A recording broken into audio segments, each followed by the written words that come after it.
Assalamu alaikum students, welcome again back to our channel Nursing Ventures. I hope that you all are fine. तो जैसे कि आप जानते हैं कि हमने स्टार्ट किया था for third same BSc nursing important topics मैं आपको पढ़ाऊँगा, ठीक है।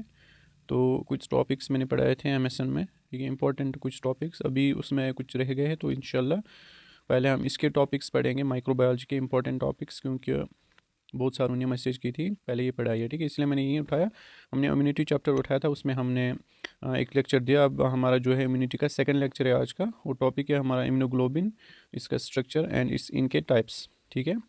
उसके बाद हम पढ़ेंगे इसी में वैक्सीन्स, उनके टाइप्स, और लास्ट में हम देखेंगे इम्यूनाइजेशन शेड्यूल, ठीक है। These three topics are very important, ठीक है। एग्जाम में एक ना एक आएगा ज़रूर, ठीक है। और जो मैंने पिछले लेक्चर में पढ़ाया था, ठीक, वो भी एग्ज़ाम में आता है, एंटीबॉडी का वो स्ट्रक्चर, ठीक, वो सारा कुछ आता है। अब यहाँ पे देखो यहाँ पे जो हमें आज पढ़ना है, that's immunoglobulin, that's also called the antibody, इसका स्ट्रक्चर पढ़ना है और इसके टाइप्स, ठीक। और उसके बाद रहता है इसमें हाइपर सेंसिटिविटी रिएक्शंस, वो हम देखेंगे नेक्स्ट लेक्चर में, वो भी इंपॉर्टेंट टॉपिक है, वो हम नेक्स्ट लेक्चर में देखेंगे, ठीक है। चलो हम इसको स्टार्ट करते हैं। और अगर किसी को PDF चाहिए होंगे इसके, ठीक है, कोई भी चैप्टर का PDF चाहिए होगा, अब मेरे पास हैंड रिटन नोट्स है, ठीक है, तो यहाँ पे टेलीग्राम ग्रुप पे आपको मिल जाएंगे, वो ज्वाइन कर लेना ज़रूर, ठीक। चलो एंटीबॉडी जो इम्यूनोग्लोबिन है, पहले हम इसका स्ट्रक्चर देखेंगे, उसके बाद इसके टाइप्स देखेंगे, ठीक। पहले हम डेफिनेशन अगर हम देखेंगे इसकी क्या होती है। एंटीबॉडी जो होती है, इसका मतलब जो इम्यूनोग्लोबिन है ना, इसका दूसरा नाम ही एंटीबॉडी है, ठीक है। ये कहाँ से प्रोड्यूस होते हैं, इनको they are produced by globin proteins, ठीक है। एक प्रोटीन होता है जिसका नाम है ग्लोबिन प्रोटीन, वहाँ से प्रोड्यूस होते हैं, ठीक है। That's why it's called immunoglobulin, ठीक। That are mainly synthesized in a serum and tissue or in fluids, ठीक है। ये कहाँ पे बनाए जाते हैं, सीरम, ठीक है, टिश्यू में या फ्लूइड्स में। This antibody special type of protein which help in neutralisation of antigen, हमने पिछले लेक्चर में पढ़ा, एंटीजन एंटीबॉडी रिएक्शन पढ़ा हमने, वहाँ पे हमने देखा कि कैसे जो एंटीबॉडी है वो न्यूट्रलाइज करता है एंटीजन को, ठीक है। तो जो ये इम्यूनोग्लोबुलिन्स होते हैं, these are the special type of proteins, कौन से इम्यूनोग्लोबुलिन प्रोटीन्स, ठीक है। और which help in neutralisation of antigen, जो किसको न्यूट्रलाइजेशन करते हैं, एंटीजन, मतलब एंटीजन को ख़त्म करते हैं, ठीक है। नेक्स्ट पॉइंट क्या है, जो इम्यूनोग्लोबिन है, ये यहाँ पे और पार्ट, ये डेफिनेशन जो है ना, यहाँ पे और लगा लेना, ये दूसरी डेफिनेशन है, ठीक है। ऊपर वाले एक थे, अब नीचे वाली दूसरी definition. Immunoglobulin is a glycoprotein, क्या है glycoprotein, that is made in response. देखो अगर आपको थोड़ा नहीं दिख रहा है ना, तो मैं जो वर्बल वर्डिंग पे ध्यान देना, मैं क्या बता रहा हूँ, ठीक है, वो फिर अपनी कॉपी पे लिख लेना, ठीक। Glycoprotein that's made in response to an antigen, ये ग्लाइकोप्रोटीन होता है, ये कब बनाया जाता है, जब कोई एंटीजन हमारी बॉडी में, कोई फॉरेन बॉडी एंटर करेगा, उसके अगेंस्ट ये बनाया जाता है। And can recognise and bind to the antigen that caused its production, और जो जिस एंटीजन ने इसकी प्रोडक्शन की, किसकी प्रोडक्शन की, इस इम्यूनोग्लोबिन की, ये उसी एंटीजन के साथ क्या करता है, उसको रिकॉग्नाइज करके उसके साथ क्या हो जाता है, बाइंड हो जाता है, उसके बाद उसको न्यूट्रलाइज कर देता है, ठीक है। अब हम देखेंगे इसका structure of immunoglobulin. Immunoglobulin is, ये इंपॉर्टेंट है, ठीक है, आपके इंटरनल में भी आता है और एक्सटर्नल एग्जाम में भी, ठीक है। स्ट्रक्चर ऑफ इम्यूनोग्लोबिन, इम्यूनोग्लोबिन ये क्या है, एक वाई शेप्ड मॉलिक्यूल होता है, आपको पता है, protein molecule which has two special chains, इसमें कितनी चेन्स होती है, दो स्पेशल चेन्स होती हैं। एक का नाम है लाइट चेन, एल चेन जिसको हम बोलते हैं, दूसरा का नाम है एच चेन, जिसका दूसरा नाम है हैवी चेन, ठीक है। ये जो both these chains are held together by disulphide bonds, S bond, ठीक है। ये जो दो चेन्स होते हैं ना, लाइट चेन और हैवी चेन, ठीक है, एक दूसरे के साथ ये बाइंड होती है, किसके थ्रू, एक बॉन्ड होता है जिसको हम क्या कहते हैं, डाइसल्फाइड बॉन्ड। ये ऑब्जेक्टिव आ सकता है, ठीक है, डाइसल्फाइड बॉन्ड से ये एक दूसरे के साथ कनेक्ट होते हैं, ठीक है। अब यहाँ पे देखो, अब डाइसल्फाइड बॉन्ड मैं आपको दिखाता हूँ, ये वाला जो बॉन्ड है ना, ये वाले, ये, ठीक है, इनके बीच में, तो इनको हम क्या कहते हैं, डाइसल्फाइड बॉन्ड, यहाँ पे अब लिखा भी मैंने इंटरचेन डाइसल्फाइड बॉन्ड्स, ठीक है। और ये वाली जो चेन है, ये वाली, ये है लाइट चेन, और ये क्या है, ये है हैवी चेन, ठीक है। आपको इस स्ट्रक्चर में आपको बाद में भी दिखाऊंगा, ठीक है। अभी आप थोड़ा सा याद रखो, ये वाली जो ऊपर वाली ना, छोटी वाली, ये वाली, ये light chains, these are two light chains and these are heavy chain, ठीक है, two light chains and two heavy chains, ठीक है। अब हम आगे चलते हैं, heavy chains and light chains, अब हम देखेंगे ये क्या होते हैं, हैवी चेन क्या होती है, लाइट चेन क्या होती है, ठीक है। हैवी चेन्स क्या होते हैं, these are 5 classes of immunoglobin, ठीक है, there are 5 class of immunoglobin. वहाँ पे कितने क्लासेस है इम्यूनोग्लोबिन के, 5 क्लासेस आपने पढ़े होंगे, IgG, IgA, IgM, IgE, D, ठीक है, याद रख लेना ये 5, ठीक है। अब हम आगे इनको पढ़ना है ना, टाइप्स में हमें अलग अलग करके इनको पढ़ना है, पहले आप अभी याद रखो, ठीक है। 5 क्लासेज है इम्यूनोग्लोबिन के, and each class is defined by the type of heavy chain, और जो एक क्लास है ना, किस बेस पे इनको क्लासिफिकेशन की गई है, on the base of type of heavy chain, ठीक है, कौन सी टाइप की हैवी चेन है उस बेस पे इनको क्लासीफाई किया है। It contains gamma, alpha, mu, epsilon और डेल्टा, ठीक है। आया समझ मेरी बात। ये जो हैवी चेन है ना, इसके 5 टाइप्स के हो सकते हैं हैवी चेन, और उन्हीं हैवी चेन के बेस पे इनको क्लासिफाई किया गया है इम्यूनोग्लोबिन को, that are called the IgG, IgA, IgM, IgE, IgD। अब जो हैवी चेन है ये कौन कौन सी हो सकती है? गामा, गामा आपको पता है ऐसे, ठीक है, अल्फा, अल्फा हो सकता है, म्यू आपको पता है, एप्सिलॉन ऐसे, ठीक है, और डेल्टा। ये 5 हैवी चेन्स की नाम है, ठीक है, आपको समझ आ गया। उसके बाद next point, the heavy chain is composed of, heavy chain किसकी बनी हुई होती है? इसमें होता है वेरिएबल रीजन, ये मैं आपको डायग्राम पे दिखाऊंगा, अभी पढ़ते हैं, ठीक है। वेरिएबल रीजन होता है इसमें, हैवी चेन में क्या होता है? Variable region. इसको हम डिनोट किससे करते हैं? VH से, ठीक है। ये जो वेरिएबल रीजन होता है क्या होता है? This region is responsible for antigen binding and is located at the amino terminal end the heavy chain. देखो मैं आपको यहाँ पे समझा रहा हूँ, ये फॉर एग्जाम्पल एक एंटीबॉडी का स्ट्रक्चर मैं यहाँ पे ड्रा कर रहा हूँ, अच्छे से ध्यान से इधर देखना, ठीक है। ये जो रेड वाली मैंने दिखाया ना, ये क्या है? ये है लाइट चेन, ठीक है, लाइट चेन। और जो ये ब्लू वाली है, ब्लू तो नहीं है फिर भी ऐसे ही, ठीक है, ये क्या है? Heavy chain. ऊपर वाली रेड वाली लाइट चेन, और ये क्या है? हैवी चेन, ठीक है। अब मैंने आपको बोला वेरिएबल रीजन, ये क्या होता है? ये यहाँ पे होता है जहाँ पे एंटीजन बाइंडिंग साइट होती है ना, ये जो 2 वाले है ना, ये वाले साइट्स जिनको मैंने गोल किया, ठीक है, ये क्या होते हैं? Antigen binding sites. मतलब यहाँ पे एंटीजन बाइंड होता है, जैसे कि हमने देखा, जिसको समझ नहीं आ रहा ना अभी, वो पहले लेक्चर देख लेना, एंटीजन एंटीबॉडी रिएक्शन, फिर जाके उसको ही समझ आएगा, ठीक है। तो ये जो साइट्स है, ये क्या है? Antigen binding sites. Variable region यही वाला होता है, वेरिएबल रीजन होता है जहाँ पे एंटीजन बाइंडिंग साइट्स होते हैं, ठीक है। चलो हम ये देखते हैं फिर से। अब variable region is the response for antigen binding and is located at the amino terminal end the heavy chain. देखो अमाइनो टर्मिनल एंड में आपको अब बता रहा हूँ, ठीक है। देखो ये वाला है ना, ये वाली हैवी चेन है, ठीक है, ये मैंने आपको बोला ये वाली हैवी चेन है, और जो रेड वाली है वो क्या है?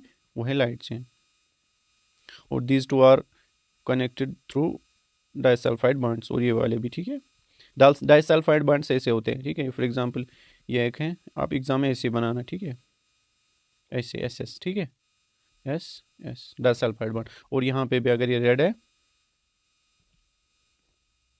ऐसे होते हैं S, फिर यहाँ पे S, ठीक है। तो these are connected through disulphide bonds, ठीक है। अब मैं आपको दिखा रहा हूँ अमाइनो टर्मिनल। देखो ये जो हैवी चेन है ना, ये वाला एंड है ना इसका, ये होता है NH3 पॉजिटिव एंड, ठीक है, NH3 पॉजिटिव एंड।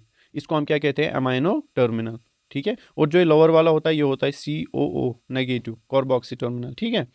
ऊपर वाला होता है अमाइनो टर्मिनल, ठीक है, बेसिक होता है, और नीचे वाला होता है कार्बोक्सी, ठीक है, एसिडिक। तो ऊपर वाला क्या है? बेसिक अमाइनो टर्मिनल, ठीक है। तो अमाइनो टर्मिनल पे ही होता है वेरिएबल रीजन, या हम बोलेंगे वहाँ पे जहाँ पे एंटीजन एंटीबॉडी साइटिंग होती है, ठीक है, एंटीजन बाइंडिंग साइट होती है, तो वहाँ पे होता है ये वेरिएबल रीजन, ठीक है। ये आपको समझ, फिर से मैं बता रहा हूँ इसको, फिर से मैं बता रहा हूँ। This region is responsible for antigen binding and is located at the amino terminal. मैंने आपको बोला अमाइनो टर्मिनल ऊपर वाला होता है, ठीक है, NH3 पॉजिटिव वाला, एंड द हैवी चेन, कहाँ पे? हैवी चेन एंड के थ्रू, ठीक है। अब यहाँ पे जो एक कांस्टेंट रीजन होता है, ये आपको समझ आएगा, नीचे वाला होगा। This region determines the class of immunoglobin, ये मैंने आपको बोला, ठीक है, कौन सा क्लास है वो कौन डिटरमाइन करेगा? Heavy chain, and mediates interactions with each other components of the immune system, ठीक है। Light chains, there are 2 types of light chains, kappa and lambda, ठीक है। अब यहाँ पे देखो, मैं यहाँ से फिर से आपको दिखा रहा हूँ, इस पर देखो, हम फिर से डायग्राम बनाएंगे क्योंकि आपको अच्छे से समझ आना चाहिए, ठीक है। तो ये मैंने आपको बोला, ये वाला क्या है? ये वाला पोर्शन है वेरिएबल रीजन, और ये वाला जो है ना नीचे वाला, ये क्या है? कांस्टेंट रीजन, ठीक है। ऊपर वाला वेरिएबल और ये वाला कांस्टेंट, ठीक है। और जे वाले साइड से क्या? Antigen bind sites. और मैंने बोला ये वाला पोर्शन ऊपर वाला है अमाइनो टर्मिनल, और ये क्या है? COO नेगेटिव टर्मिनल, ठीक है। तो यहाँ पे देखो, ये जो लाइट चेन्स है ना, इसके भी 2 टाइप्स है, एक होता है कप्पा, एक होता है लैम्डा, ठीक है, ये आपको ऐसे याद रखना है ना बस। Light chains, there are two types of light chains, kappa के और लैम्डा को हम लैम्डा से डिनोट करते हैं, ठीक है। The light chains also have two region, जो लाइट चेन्स है ना इनको भी दो रीजन होते हैं, वेरिएबल रीजन और कॉन्स्टेंट रीजन, ठीक है। VL से वेरिएबल रीजन और CL से कॉन्स्टेंट रीजन, ठीक है। अब यहाँ पे देखो वेरिएबल रीजन और कॉन्स्टेंट रीजन, जो ये लाइट चेन है, ठीक है, ये वाली लाइट चेन ये मैंने आपको दिखाई, ये वाली, ठीक है। ये क्या है लाइट चेन, इसके भी दो रीजन होते हैं, इसको बीच में ये से कर लो ना, ये वाला हो गया वेरिएबल रीजन और ये वाला कांस्टेंट, इसको भी कर लो, ये वाला वेरिएबल, ये वाला कांस्टेंट, ठीक है। इसी तरह इसके भी दो ये रीजन होते हैं, ठीक है। अब हम देखते हैं रीजन, ये रीजन भी होते हैं इसमें, जिनको हम क्या कहते हैं FAB और FC रीजन। ये क्या होते हैं, FAB रीजन जो होता है, this is called the fragment antigen binding region, ठीक है। FAB मतलब F मतलब फ्रेगमेंट, A मतलब एंटीजन, B मतलब बाइंडिंग रीजन, ठीक है। This is the arms of antibody, ठीक है, this is the arms of antibody. Arms क्या होते हैं, ये देखो, ये एंटीबॉडी है ना, ये होते हैं आर्म्स, ये वाले, ठीक है, ये दो है arms, this is the arms. तो जहाँ पे वेरिएबल रीजन है ना वही क्या है FAB रीजन, मतलब जहाँ पे एंटीजन बाइंडिंग साइट्स होते हैं ना वही, उसी को हम क्या कहते हैं FAB रीजन, ये सेम है। अब यहाँ पे देखो FAB region fragment antigen region, this is the arms of antibody which includes the variable region of the both the heavy chain and light chain, ठीक है। देखो ये इंपॉर्टेंट है, देखो ये समझ लेना आप अच्छे से। ये फॉर एग्जांपल एंटीबॉडी का स्ट्रक्चर है, यहाँ पे मैंने इसको ड्रा किया, ये वाली क्या है लाइट चेन और ये वाली क्या है आपको पता है बड़ी वाली है हैवी चेन, ठीक। अब यहाँ पे देखो ये वाले जो इसको मैंने दो हिस्सों में कट किया ना, इस वाले को लाइट चेन को दो, ये वाला क्या है वेरिएबल रीजन, ये वाला क्या है कांस्टेंट रीजन, ये वाला भी वेरिएबल रीजन, ये क्या है वेरिएबल सॉरी कांस्टेंट रीजन, ठीक है। अब जो ये है हैवी चेन, ठीक है, हैवी चेन क्या है, इसके भी मैंने आपको दो बोले, ये वाला क्या है, ये वाला ये है वेरिएबल रीजन और ये वाला क्या है कांस्टेंट रीजन। इस पे भी ये वाला क्या है ये आपको समझ आए, मैं यहाँ से दिखा रहा हूँ एक ही साइड से, ठीक है। अब यहाँ पे समझ लेना, ठीक है। FAB रीजन क्या है, FAB रीजन होता है वो वाला रीजन, ठीक है। इट कनेक्ट, यहाँ पे देखो फिर से मैं बता रहा हूँ, this is the arms of antibody which includes the variable region of both the heavy and light chain, but खाली वेरिएबल रीजन, ठीक है, of both the heavy and light chain. देखो यहाँ पे ये वाला है ना, ये वाला पोर्शन भी जो मैं रेड से ड्रा करूंगा अब, ठीक है, ये वाला पोर्शन, दिस पोर्शन, इसमें आता है variable region of both heavy and light chain, इसको हम क्या कहेंगे FAB रीजन, ठीक है। आई बात समझ ना, कि यहाँ तक ये नहीं आएगा, यहाँ से यहाँ तक नहीं आएगा, ठीक है। इसमें आधा ही वेरिएबल रीजन आएगा किसका, हैवी चेन का, बट इसमें पूरा वेरिएबल रीजन आएगा किसका, लाइट चेन का, ठीक है। तो इतना आएगा इसका, पूरा वेरिएबल रीजन आएगा किसका, लाइट चेन का, बट आधा वेरिएबल रीजन आएगा किसका, हैवी चेन का। तो इसको हम क्या कहते हैं FAB रीजन, ठीक है। और जो बाकी नीचे वाला है ना, नीचे वाला पोर्शन, इससे नीचे वाला पोर्शन, इसको हम क्या कहेंगे FC रीजन, जो ये वाला बचेगा अब, ठीक है। मैं आपको दिखा रहा हूँ, देखो यहाँ से ये वाला रीजन, एक सेकंड, ये वाला रीजन क्या हो गया अब, ये हो गया FAB रीजन और इससे नीचे वाला ये हो गया FC रीजन, ठीक है। अब कांस्टेंट रीजन कौन सा हो गया, यहाँ से देख लेना, अच्छे से देख लेना, देखो यहाँ से मैं इसको इससे दिखा रहा हूँ,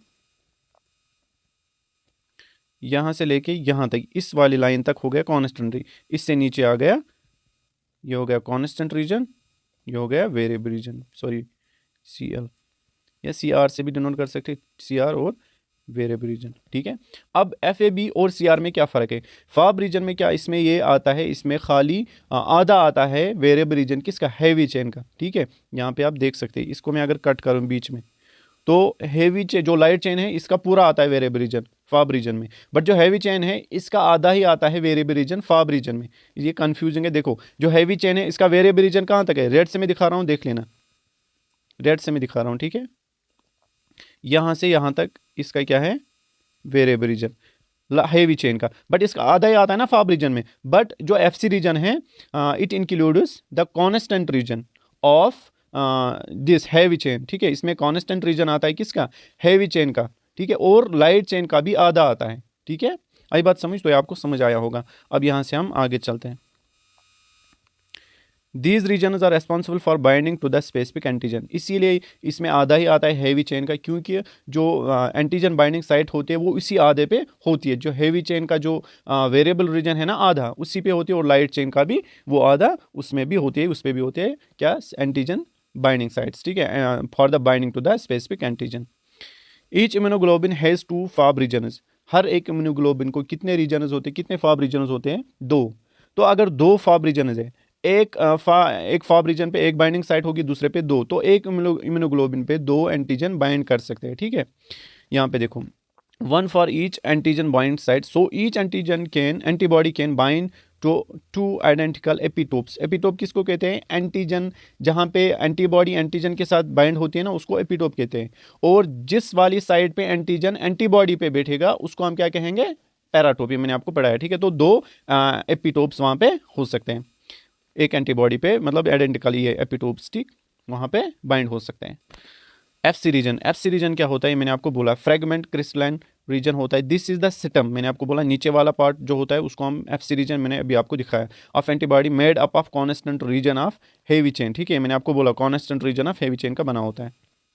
the FC region is responsible for binding to cell surface receptors. जो एफसी रीजन होता है, it's responsible for binding to cell surface receptors, very important, like FC receptor on immune cells. जो इम्यून सेल्स में FC receptor होता है ना, वो यहाँ पे उन्हीं की तरह, ठीक है। And activating function such as, ये एक्टिवेट करते हैं कुछ functions like complement activation and phagocytosis, ये करते हैं कौन से वाले, एफसी रीजन, ठीक है। But F A B region किसके लिए होते हैं, एंटीजन बाइंडिंग के लिए।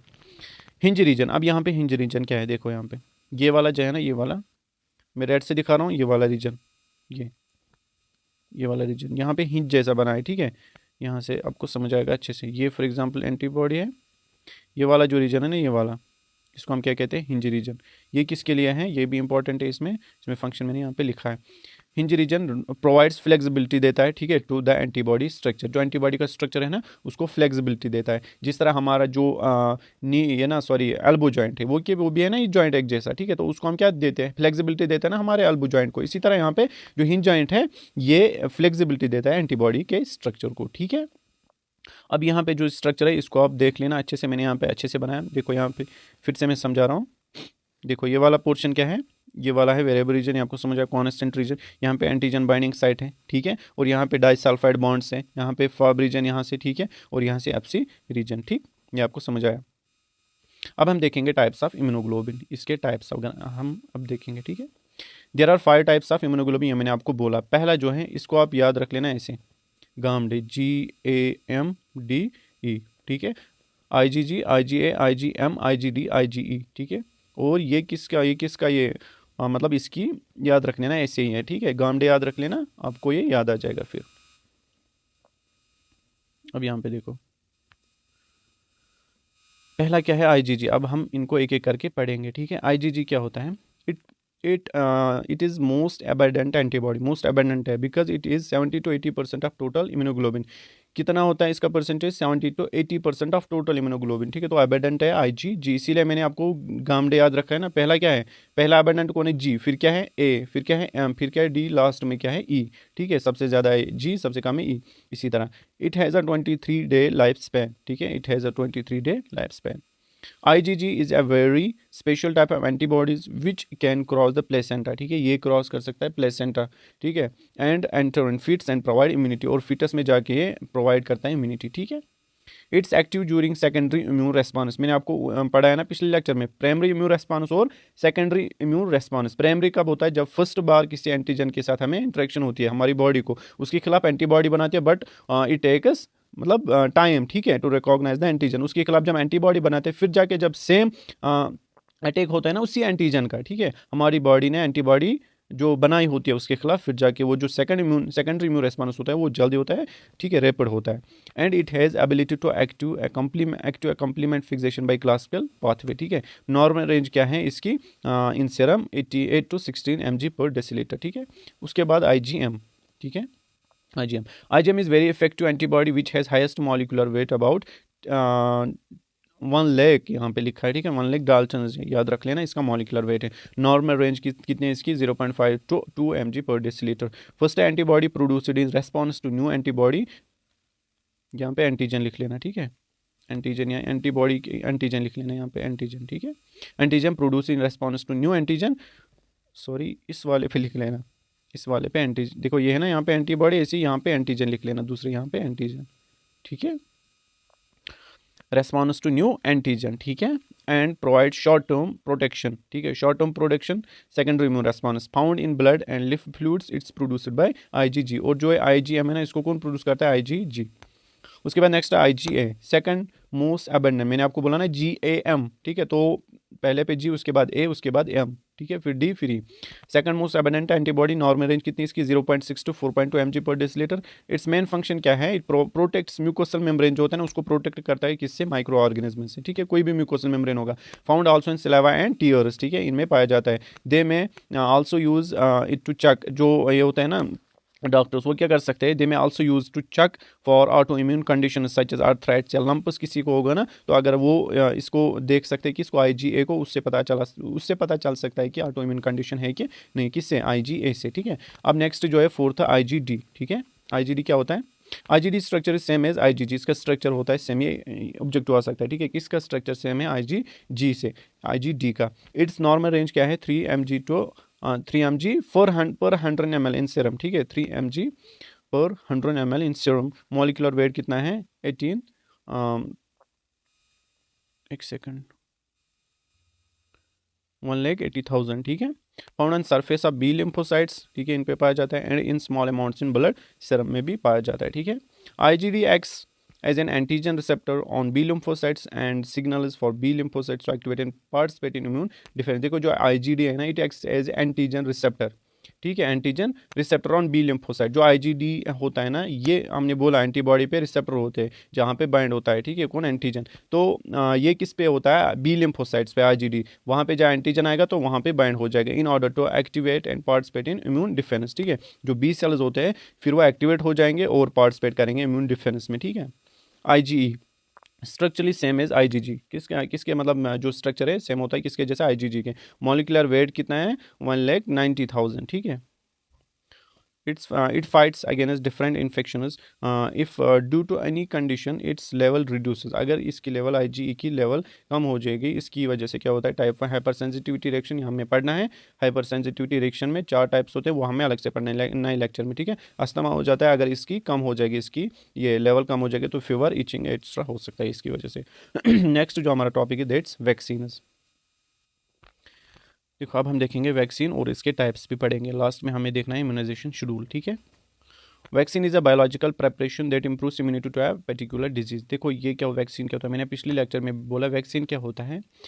ये एक प्रेपरेशन हम करते हैं लैब में, ठीक है, इसमें हम वीक पैथोजन या वीकनेड पैथोजन या डेड पैथोजन इसमें रखते हैं, फिर जब वो इंजेक्ट करते हैं ना, हमारी बॉडी उसको पहचान लेती है, उसके खिलाफ एंटीबॉडी बनाती है। जब मतलब फिर दूसरी दफ़ा वो फिर से अटैक करेगा ना, तो हमारी बॉडी ने एंटीबॉडी बनाई होती है, तो प्रोटेक्शन मिलती है, वो उसके खिलाफ लड़ते हैं फिर, ठीक है। तो वैक्सीन क्या है, is a biological preparation that improves immunity to a particular disease. A vaccine typically contains an agent that resembles a disease, ठीक है, causing microorganism। जो वैक्सीन है ना, उसमें वो एजेंट होता है ना, ठीक है, जो एक डिजीज़, फॉर एग्जांपल किसी एजेंट ने डिजीज़ काज किया, हम बोलेंगे कोविड वैक्सीन, ठीक है, कोरोना वायरस है, ठीक है, वायरस ने हमें अटैक किया, ठीक। अब हाँ हमने क्या किया, उसमें वैक्सीन पहले ही डाला, ठीक है, before onset of this disease, ठीक है।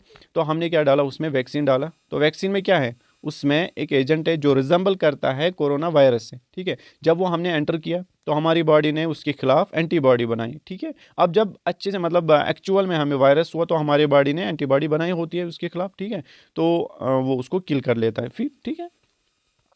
resemble the disease causing microorganism and is often made from weakened or killed forms of the microbe। मैंने आपको बोला इसमें आप weakened या killed, ठीक है, माइक्रोब इस्तेमाल करते हैं। टाइप्स यहाँ पे अगर हम देखेंगे, पहला ये इंपॉर्टेंट एग्जाम में आता है, पहला टाइप है इसमें लाइव एट्यूनेटेड वैक्सीन्स, ठीक है। ये क्या होता है, एट्यूनेटेड वैक्सीन्स क्या होते हैं, लाइव एट्यूनेटेड, इसमें जो लिविंग माइक्रोब होता है ना, चाहे वो बैक्टीरिया होगा चाहे वो वायरस होगा, यहाँ पे मैंने बैक्टीरिया और वायरस लिखा है, ठीक है। That has been weakened in the lab, इसका इस यहाँ पे क्या किया है, वो लाइव होता है बट वीक किया होता है हमने, ठीक है, वो किलड नहीं होता है, लाइव होता है बट वीक नहीं, ठीक है, in the lab, so it can not cause disease. Weak क्यों किया जाता है, उसकी जो पैथोजेनिसिटी है ना, उसको हम कम कर लेते हैं, मतलब ख़त्म कर लेते हैं ताकि वो डिजीज़ ना कर पाए, ठीक है। बट जो हमारी बॉडी उसको रिकॉग्नाइज करते है, उसके खिलाफ एंटीबॉडीज़ बनाती है, फिर जाके अगर फिर से मतलब एक्चुअल में उसी वायरस ने या इसी बैक्टीरिया ने हमें अटैक किया तो उसके खिलाफ एंटीबॉडी बनी हुई होती है, तो उनको किल कर देता है। लाइक यहाँ पे मिजल्स है, mumps, rubella, MMR, chicken pox and OPV, ठीक है, ऑरल पूरे वायरस। नेक्स्ट जो है second, that's inactivated killed vaccine, ठीक है, इनएक्टिवेटेड किल्ड वैक्सीन में हम किल करते हैं। These vaccine contain viruses bacteria that have been killed, उनको किल किया जाता है, और inactivated so they can't cause disease, ताकि वो डिजीज ना कर। एग्जाम्पल यहाँ पे क्या है, पोलियो, हेपेटाइटिस एंड रेबीज, ठीक है। नेक्स्ट क्या है, कॉम्बिनेंट, रिकॉम्बिनेंट या सब यूनिट या वैक्सीन या कंजुगेट, ठीक है। This vaccine contain only parts of pathogen, ये जो वैक्सीन होते हैं ना, इनमें क्या होते हैं, पार्ट्स ऑफ पैथोजन, न कि होल, ठीक है। सच एज प्रोटीन हमने किसी से लिया, किसी पैथोजन से हमने प्रोटीन लिया बस, rather than the whole pathogen. देखो फॉर एग्जांपल वायरस है, उसने क्या किया, वो किसी मतलब सेल में घुस गया, उसने वहाँ पे रेप्लिकेट किया, ठीक है, वहाँ पे प्रोटीन्स बनाए, तो हमने क्या किया, हमने किसी वैक्सीन में उसी पैथोजन का प्रोटीन डाला, ठीक है, but part of the pathogen, ठीक है, प्रोटीन डाला, rather than the whole pathogen. क्या होता है, कंजुगेट वैक्सीन, जो कंजुगेट वैक्सीन होता है, combine these parts with other molecules, ये जो पार्ट्स हमने लिए ना किसी पैथोजन से, इनको हम दूसरे मॉलिक्यूल से कंबाइन करते हैं in order to improve the immune response. Example यहाँ पे hepatitis B, human papilloma virus, pneumococcal vaccine, ठीक है। अब यहाँ पे देखो fourth, viral vector vaccine, these vaccine use है harmless virus not the pathogen, ये जो वैक्सीन हैं इनमें हम वो वायरस यूज़ करते हैं जो हार्मलेस होते हैं, ठीक है, to deliver genetic material into cells promoting an immune, उनका जो जेनेटिक मटीरियल है वो हार्म नहीं करेंगे ना, उनका जेनेटिक मटीरियल हम क्या करते हैं, सेल्स में डालते हैं, उसके बाद वो वहाँ पे इम्यून रिस्पॉन्स प्रमोट करते हैं, ठीक है। एग्जाम्पल यहाँ पे कोविड-19 वैक्सीन। उसके बाद टॉक्साइड वैक्सीन क्या होते हैं, these vaccine contain inactivated toxin produced by bacteria, देखो जो बैक्टीरिया है उसने कोई टॉक्सिन प्रोड्यूस किया, ठीक है, बट उस टॉक्सिन को हमने क्या किया, inactivate, which stimulate immunity without causing illness, but वो इम्यूनिटी को स्टूमुलेट करेगा बट इलनेस वहाँ पे क्रिएट नहीं करेगा, क्योंकि वो हमने इनएक्टिवेट किया होता है। एग्जाम्पल यहाँ पे डिप्थीरिया और टेटनस, ठीक। नेक्स्ट जो लास्ट वैक्सीन है हमारा, दैट्स डीएनए वैक्सीन, ठीक है। These vaccine use DNA to induce an immune response, इसमें हम ये यूज़ करते हैं डीएनए, ठीक है। डीएनए वैक्सीन कंटेन प्लाज्मिड, यहाँ पे समझ लेना, डीएनए वैक्सीन में क्या होता है, प्लाज्मिड, ठीक है, और सर्कुलर डीएनए, जिसको हम सर्कुलर डीएनए भी कहते हैं, ठीक है। That carries a gene from a virus, वो क्या करता है, कैरी करता है जीन फ्रॉम ए वायरस और बैक्टीरिया, ठीक है। When injected in the body, जब हम उसको इंजेक्ट करते हैं बॉडी में, the plasmid is taken up by the cells, जो ये प्लाज्मिड है, ठीक है, उसको किसने अब लिया, सेल्स ने, is taken by the cells and translated into the corresponding protein, जो हमारे सेल्स हैं उसने क्या किया, वहाँ पे ट्रांसलेट उसने किया ना वहाँ पे इनटू कॉरस्पॉन्डिंग प्रोटीन्स। फिर क्या होता है, this stimulates the immune system to produce an immune response, जब उसने प्रोटीन्स बनाया तो हमारी बॉडी ने रिकॉग्नाइज किया, ठीक है, ये हमारा प्रोटीन नहीं है, ये किसी और का है, तो उसने रिकॉग्नाइज करके उसके खिलाफ इम्यून रेस्पॉन्स स्टार्ट किया, ठीक है। एग्जाम्पल यहाँ पे जाइकोडी वायरस इन्फ्लुएंजा वैक्सीन, ठीक है, तो ये थे टाइप्स ऑफ वैक्सीन। अब हमारा जो नेक्स्ट लास्ट टॉपिक है इसमें that's immunization schedule, most important, आप याद रख लेना, आपको जरूरत लगेगा, ठीक है। देखो ये नेशनल इम्यूनाइजेशन शेड्यूल है, इतना याद रख लेना, अगर एग्जाम में आता है ना इसी तरह आपको लिखना है, ठीक है। इसमें 5 मार्क्स का क्वेश्चन आता है, हमारे एग्जाम में 24 में आया था, ठीक है, थर्ड सेम को ये वाला क्वेश्चन। और मैंने गेस दी है आपको माइक्रोबायोलॉजी की, आज मैं इंशाल्लाह आपको MSN फर्स्ट का भी दूंगा, और फिर रह गया फार्माकोलॉजी इंटरनल के लिए और पैथोलॉजी इंटरनल के लिए, वो भी मैं कल दूंगा, आज मैं खाली MSN फर्स्ट का दूंगा, ठीक है। इम्यूनाइजेशन शेड्यूल, यहाँ पे ऊपर डोज, सॉरी यहाँ पे वैक्सीन लिख लेना, वैक्सीन क्या है, डोज नहीं वैक्सीन। उसके बाद वेन टू कब दिया जाता है, डोज, रूट और साइट, ठीक है। पहला जो है दैट्स BCG, ठीक है, BCG वैक्सीन, ये कब हम दिया जाता है, ये कब दिया जाता है, at birth, within first year देना है आपको, ठीक है, within first 1 year, within 1 year at birth, ठीक है। डोज कितना देना है, 0.05 ml till 1 year of age, 1 year तक आपको 0.05 ml देना है, उसके बाद आपको कितना देना होता है, 0.5 ml, याद रख लेना, इसमें ऐड कर लेना, ठीक है। एक साल तक आपको कितना देना है, 0.05 ml, बट आफ्टर 1 एज आपको कितना देना है, 0.5 ml ऐड कर लेना इसमें। रूट क्या है, इंट्राडर्मल है, और साइड है लेफ्ट अपर आर्म, ठीक है, लेफ्ट अपर आर्म, डेट्रोसल मसल। उसके बाद डेट्रोसल मसल ना आर्म पे, ठीक है। उसके बाद hepatitis B, next vaccine hepatitis B vaccine, इसको कब दिया जाता है, within 24 hours at birth पे, विद इन 24 आवर्स, और डोज कितना देना है, 0.5 ml, ठीक है, 0.5 ml इंट्रामस्कुलर IM देना है, और राइट थाई पे, ठीक है, राइट थाई पे, वेस्टस लेटरलिस मसल। एक सेकंड, मैंने कुछ गलत बोला, एक सेकंड, यहाँ पे देखो, मैंने बोला लेफ्ट अपर आर्म, यहाँ पे मैंने आपको बोला डेट्रेसल मसल, बट यहाँ पे डेल्टाइड मसल होती है, ठीक है, उस पर देते हैं। डेट्रेसल मसल कहाँ पे होते हैं, यहाँ पे ब्लैडर में, ठीक है, स्मूथ मसल, तो यहाँ पे होती है क्या, डेल्टाइड मसल, याद रख लेना, ठीक है, डेल्टॉइड मसल। अब यहाँ पे देखो जो मैंने बोला राइट थाई मैंने यहाँ पे होता है वेस्टस लेटरलिस मसल, ठीक है, वेस्टस लेटरलिस, तो इस पे दिया जाता है। ठीक, अब हम आगे बढ़ते हैं। Third OP oral polio virus vaccine, ठीक है, 0 डोज कब देते हैं हम, at birth within 15 days, ठीक है, कितना देना है, 2 ड्रॉप्स देने हैं, ऑरल, ठीक है। उसके बाद OPV first second third dose, ठीक है, याद रख लेना, इंपॉर्टेंट है। 0 डोज हम देते हैं eight birth within 15 days, but जो इसका फर्स्ट सेकंड थर्ड डोज होता है कब दिया जाता है, first dose at 6 weeks, second dose at 10 weeks और थर्ड डोज एट 14 वीक्स, याद रख लेना इसी तरह, ठीक है। फर्स्ट डोज कब दिया जाता है, 6 वीक्स पे, सेकंड डोज 10 वीक्स पे, थर्ड डोज 14 वीक्स पे, कितने देने, 2 ड्रॉप्स ऑरल। उसके बाद पेंटावेलेंट इसका first second and third dose कब देना होता है, 6 10 14, इसी तरह 0.5 ml इंट्रामस्कुलर लेफ्ट थाई पे, ठीक है। उसके बाद मीजल्स 9 मंथ्स पे देना होता है 0.5 ml सबक्यूटेनस, ठीक है, सबकट, और राइट अपर आर्म, RUA का मतलब क्या है, राइट अपर आर्म। उसके बाद DPT डिप्थीरिया बूस्टर इसका, ठीक है, 16 मंथ्स पे 0.5 ml IM left thigh. Measle second dose, ऊपर वाला फर्स्ट डोज था 9 मंथ्स पे, अब सेकंड डोज कब देना होता है, 16 मंथ्स पे, 0.5 ml subcut, right upper arm. DPT booster, यहाँ पे जो DPT है ना, DPT बूस्टर, एक सेकंड, यहाँ पे फर्स्ट डोज ये वाला है, एक सेकंड, ये वाला यहाँ पे फर्स्ट डोज है, ठीक है, ये वाला यहाँ पे फर्स्ट डोज है, इसको बूस्टर नहीं फर्स्ट डोज, ठीक है, यहाँ पे बूस्टर देना होता है, तो इसको करेक्ट कर लेना। 16 मंथ्स पे 0.5 ml IM और लेफ्ट थाई पे। OPV बूस्टर, ठीक है, 16 मंथ्स पे 2 ड्रॉप्स ऑरल। जापानीज एनसेफेलाइट 16 मंथ्स पे 0.5 ml subcutaneous left upper arm. उसके बाद लास्ट हमारा है DPT बूस्टर 5 ईयर्स पे 0.5 ml IM और अपर आर्म पे। यहाँ पे जो ये वाला है ना DPT बूस्टर, जो फर्स्ट यहाँ पे इसको 9 मंथ्स कर लेना, ठीक है, 9 मंथ्स, बाकी सारा सेम है। तो ये रहा आपका आज का टॉपिक। अब इंशाल्लाह हम नेक्स्ट लेक्चर में पढ़ेंगे हाइपर सेंसिटिविटी रिएक्शन। मिलते हैं नेक्स्ट वीडियो में, तब तक के लिए अल्लाह हाफिज़।